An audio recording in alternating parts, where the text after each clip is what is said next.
The Chargers take on the Raiders, and even though there are no real playoff implications, this one is for the culture, for the history, to talk trash on Twitter. And I'm going to be going live right after this game on the Bleacher Report app, so make sure you tune in there. And without further ado, make sure to like and subscribe if you do enjoy this content, man, because we're going to start talking about this Raiders offense. The Raiders only had 201 yards and 9 first downs against the Vikings, where they were just completely shut out.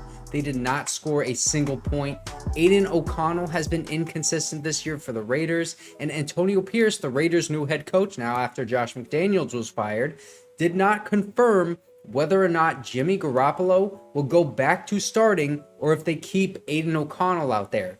Even though he threw an interception to basically lose that game last week, I actually think they should stick with him to get him as much experience as they can, because he is younger and has had flashes of good play at quarterback. So there's no point in going back to Jimmy G, who is older, and you already know what you have there, and it's not that great. But what is great is Davante Adams. And you know what? Davante has not really been very productive this year. He has only had one game over 100 yards, but he is still a big threat at wide receiver and one of the best route runners in the NFL. So you always have to be aware of where he is on the field. And especially with how much this Chargers secondary struggles, they're really going to need to be aware of where he is. And most of the time that Davante Adams doesn't put up those big numbers, you can really look at the QB and say it's probably more on him than on Davante. Now, the last time these two teams played, their offense struggled on both sides, and Aidan O'Connell turned the ball over 3 times because of the Chargers pass rush, specifically the demigod, Khalil Mack. That man had 6 sacks and 2 fumbles in that game, and if the Chargers want to win, they're going to have that same level of dominance at the line of scrimmage and force Aidan O'Connell into making bad decisions. Josh Jacobs got injured later on in that Vikings game, and if he can't play, then the Raiders' running game is going to suffer, and they will have to rely on their passing attack even more so. However, I think that the other side of the ball is way more interesting, and that is going to be the X factor in this game, because Easton Stick is now the starting quarterback for the Chargers. Justin Herbert is on IR. He is done for the year. And Easton Stick is only the 4th quarterback to start for the Chargers since 2006, man. Now, Easton Stick was able to play an entire half against the Broncos, so the Raiders have some tape that they can look at, and I'm going to show you some of that tape. And he actually put some good stuff on tape, man, and I'm going to pull up the film right now. Let me just show you. Now, this is a very simple route concept. We're going to have Gerald Everett right here just run down the field and clear out some space for Keenan Allen to just sit right here in the soft spot of the zone. Easton Stick reads it correctly, throws this ball. It's a bit late, but look at the placement of this throw from this angle. You can see he does a little bit of an extra hitch right there. Should have gotten that ball out sooner, but the throw just right by the linebacker and placed right into Keenan Allen's chest. It was late, but the placement of that was as good as it gets. What we're going to see right here is just some hook routes. Keenan Allen and Alex Erickson, boom, right there. They're hooking, and all of these guys are just looking at both of them. And you can see this linebacker, Alex Singleton, is taking into account Quentin Johnston, so he's going over to this side, and he's just going to leave and vacate this area of the field. And Easton Stick throws Keenan Allen right into that soft spot. Boom, right there. You see how he led him into that space that was just vacated by the linebacker. That's pretty good QB knowledge right there and understanding where to throw that ball. But as good as that was, he also missed a throw because, like I said, we got our 2 hookers right here, and Donald Parham, we got our 2 hookers. Okay. And Donald Parham is going to go right behind everybody, and this dude is wide open. This dude is wide open on an outside corner route, but Easton Stick just didn't see him. Again, same thing. We're just going to have these guys, Gerald Everett, Alex Erickson, Quentin Johnston. Boom, right there. They're all hooking into the soft spot of the zone. Easton Stick dots up Gerald Everett. But if you look at the bottom of the screen, Quentin Johnston is the better bet to throw to right here, but Easton Stick throws this ball, stands tall with poise, and he gets hit on the play even after he threw it. This is just, it's a good throw. Now look at this. The linebacker confuses Easton Stick because we got all of these guys coming, but Josie Jewell is going to drop back after this blitz, and he's just going to be in a delayed zone coverage. Easton Stick doesn't even see him, throws this ball to Gerald Everett, but it's tipped up and almost intercepted. I think that's actually Alex Singleton. Keep an eye on this man. The blitz and delayed drop back into zone coverage. Easton Stick does not even see this man. He's lucky that he got away with that one. Now, this was the play of the game for the Chargers, and Easton Stick, this was his best throw of the night. We're just going to have verticals for Quentin Johnston and Keenan Allen, and we're going to have a cover 3. So look, this safety, PJ Locke, is so focused on Keenan Allen that he doesn't give any help to this deep safety, and Quentin Johnston just runs right in between the two of them, and he's going to catch this ball perfectly in stride, man. That was placed so well. And then the very next play, it was Quentin Johnston again. You can see him right at the top of the screen right here.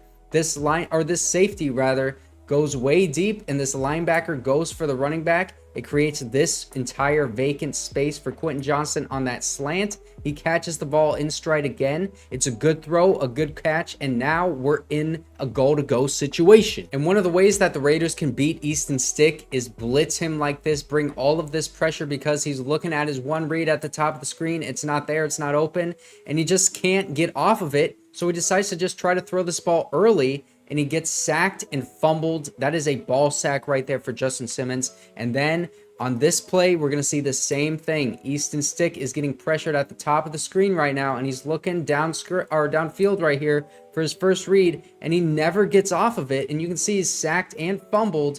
And at the top of the screen is Quentin Johnston wide open. If he just got off of that locked vision onto his first read, or just tried to do anything, a second option right here would be scrambling or moving around in the pocket, he could have made a play happen. Now, the Raiders defense, the last time they played the Chargers, Maxx Crosby absolutely decimated that offensive line, and I would expect this game to be no different. Honestly, Tyree Wilson also coming off his best game of the year with 4 pressures and a sack. The Raiders front 7, they could be even better than they were in that pass game. Their DB room, though, it looks different than before because they cut Marcus Peters and they signed Jack Jones. So now Amik Robertson, Jack Jones, and Nate Hobbs is their starting cornerback unit, and they looked pretty good. Amik Robertson was targeted 7 times and only allowed 2 catches with 15 yards, and he had 2 pass deflections. So he absolutely stepped up as the #1 corner.